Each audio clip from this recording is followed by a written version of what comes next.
Co první den v nové škole? Asi dobrý. Maminky mají emoce. Všimli jste si toho taky? Samozřejmě. No jasně. Něco tu nehraje. Signál manželovi. Tátové je mají taky. Ojoj, dívá se na nás. Co říkala? Promiňte, pane, nikdo ji neposlouchal. Nevynesli jsme odpadky? Nechali žvedlý prkínko? O co jde, ženská, co? Emoce máme totiž úplně všichni.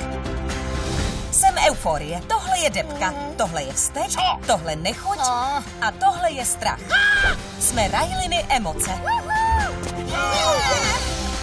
Tohle jsou Ryliny vzpomínky.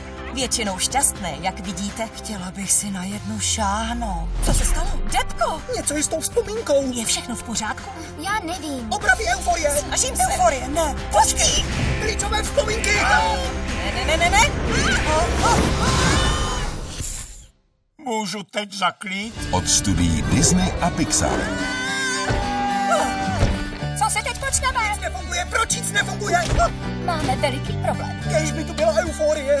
To zvládneme. Stačí se vrátit na hlavní velitelství. Je dlouhodobá paměť, tam se určitě ztratíš. Mysli pozitivně. Tak jo. Pozitivně si myslím, že se tam ztratíš. Co to bylo? Medvěd? V San Francisco medvědi nejsou. A co ten chlupatý chlap, co jsme ho viděli? Podívejte se, co se lidem děje v hlavě. Tady je to obří. Představivost? Hele, filmová studia snů. Duhová jednorožka. Líbila jste se mi ve snu o Víle 7. Tak čau, jste super. Od hlav, které stvořili. Nemůžeš se soustředit jen na to špatný. Vždycky se to dá nějak otočit. Když je vám dobře. Když chcete blbnout. Brokolice. Gratuluju, San Francisco. Zničilo si pizzu. Když je vám smutno. Nemějte strach. Kdo pak tu má na rusky? Všechny je máte v hlavě. Prsneme!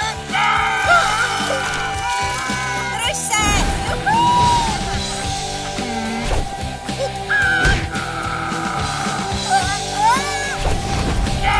Riley, jsme s tebou!